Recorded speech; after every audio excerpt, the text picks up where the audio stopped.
저도 아마 이제 가장 두려운 것이 딥시커의 전쟁입니다. 인공지능 전쟁이다. 딥시커는 메타 AI 책 GPT의 5%의 비용만 가지고 만들어냈습니다. 샘 올터먼이라는 친구가 원래 오픈 AI를 만들어냈는데 오픈 소스, 그 만들어낸 소스를 공개하지 않았는데요. 이 양훈양이 만든 R1 딥시커는 오픈 소스 공개를 해버렸습니다. 소스를 공개해버리면 많은 전 세계 사람들이 이 오픈 소스를 이용해서 제품을 업그레이드 시킵니다. 혁신을 시키는 겁니다. 그래서 오픈 AI도 지금 공개하고 이제 또 따라가겠다 이렇게 얘기했거든요. 결론은 지금 중국과 한국과 미국이 있는데 한국은 미국과 지금 굉장히 협상을 많이 하고 있습니다. 2월 4일 날 샘 올터먼이 한국을 방문했고 삼성전자, 카카오, 크래프톤 많은 기업들과 협상을 맺고 카카오에도 이제 오픈 AI가 실리게 됩니다. 챗 GPT를 우리가 카카오에서 실행하게 된다.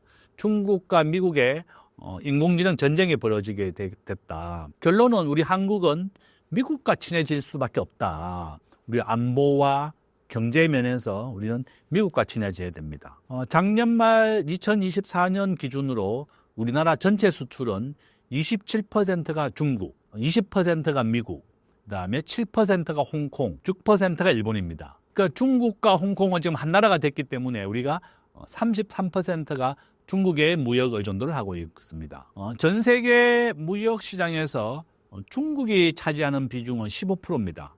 그러니까 우리가 세계 평균보다도 2배 이상 중국에 높은 의존도를 했습니다. 근데 지금 우리 중국에 진출했던 기업들 다 망해서 나왔습니다. 롯데, 신세계, 현대자동차 저희 다 지금 문을 닫았다. 현대자동차 90% 공장 폐쇄했고요.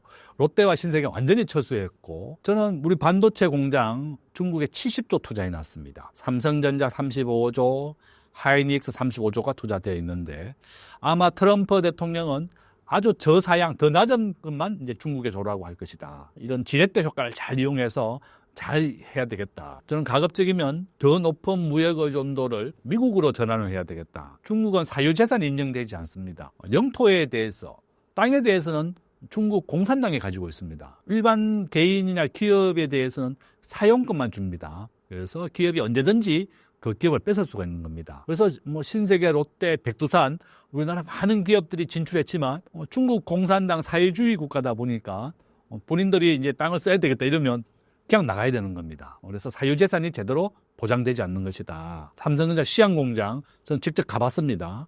중국 하이닉스 다 마찬가지다.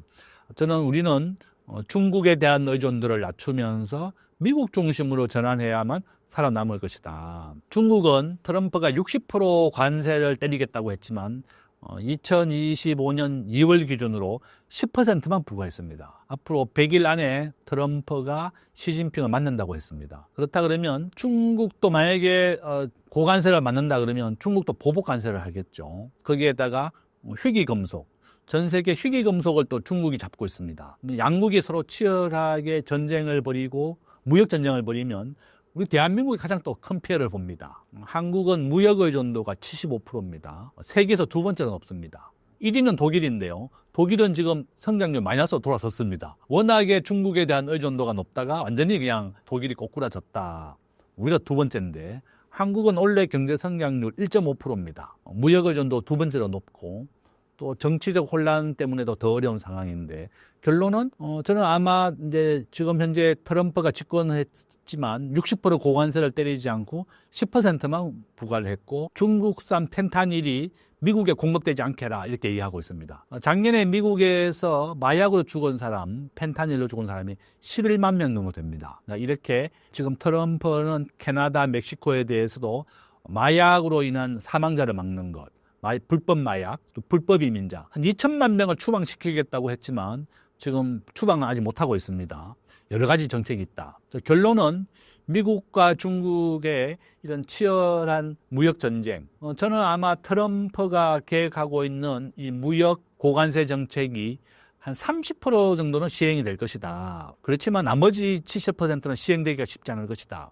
왜냐하면 고관세 중국의 60%를 관세를 부여하면 미국으로 오는 수입 가격이 60% 올라가는 겁니다. 우리가 다이소에 가면 1,000원짜리 물건을 많이 사는데 중국산이 많습니다.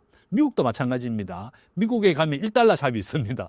모든 제품이 1달러예요. 그런데 중국 제품이 안 오면 2달러 샵이 될 겁니다. 3달러 샵이 될 것이다. 그러면 60% 부과가 된다 그러면 당연히 가격이 올라가는 것이다.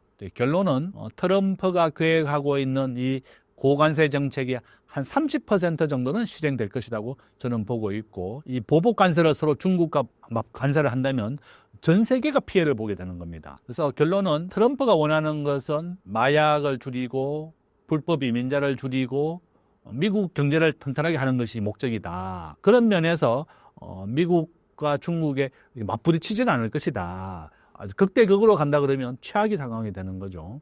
중국은 2027년까지 대만을 먹겠다 이런 얘기를 했습니다. 그렇죠. 전 쉽지 않을 것이다. 대만은 인구가 2천만 명 정도 되고요. 그 다음에 대만은 미국에서 계속 전투기나 이런 걸 투입해서 스스로 방어를 하려 하고 있습니다. 대만이 가지고 있는 이런 전투기라든지 폭격기를 가지고 중국의 샨샤댐을 폭격한다면 한 3억 정도가 몰살한다고 해요. 우리나라의 현무도 중국의 샨샤댐까지 날아갑니다. 한국의 미사일 600km를 갑니다. 한국에서 쏜 이 현무가 중국의 샨샤댐을 폭격할 수가 있습니다. 만약에 대만에 대한 중국의 공격이 있다 그러면 미국이나 한국이나 대만이 전적으로 방어를 할 것이다. 중국의 목적은 앞으로 한 3년, 2년밖에 안 남았잖아요. 대만을 흡수하겠다고 했지만 쉽지 않을 것이다. 결론은 스스로가 자국을 방어해야 됩니다.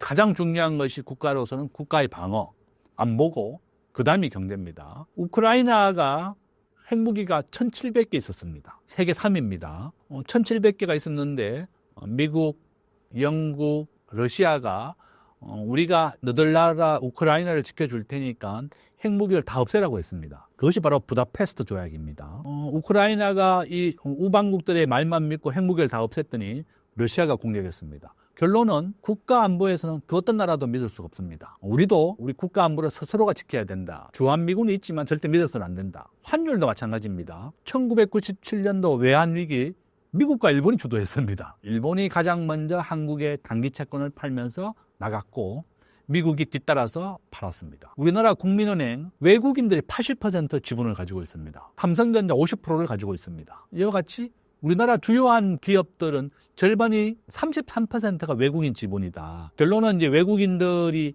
한국에 투자하는 게 직접 투자와 간접 투자가 있는데 둘 다 좋은 겁니다. 그렇지만 직접 투자, 공장을 지어서 투자하는 것이 더 좋다. 국민은행에 투자한 80%를 간접 투자라고 부릅니다. 결론은 미국과 중국이 이렇게 치열한 무역 전쟁을 한다면 한국이 가장 피해를 볼 것이고 이렇다. 그래서 결론은 우리가 국제 금융이나 국가 안보나 우리 대한민국에 스스로 대비하고 지켜야 된다. 대만은 도시국가 섬나라잖아요. 2천만 명밖에 안 되지만 이와 같이 환율도 우리나라보다 안정되어 있는 이유가 그 어떤 나라도 믿지 않는 겁니다. 본인들이 1945년을 경험했습니다. 미국이 자기를 지켜주지 않더라. 그래서 대만은 중국 본토에서 쫓겨났죠. 2천만 명만 모여 살고 있습니다. 이와 같이 대만이 환율이 안정되고 외환 보유고를 비축하는 이유는 바로 그런 이유다. 그 어떤 나라도 믿지 않고 스스로가 환율과 국제금융을 지키고 있고 또 국가 안보도 마찬가지다. 이렇게 말씀을 드리겠습니다.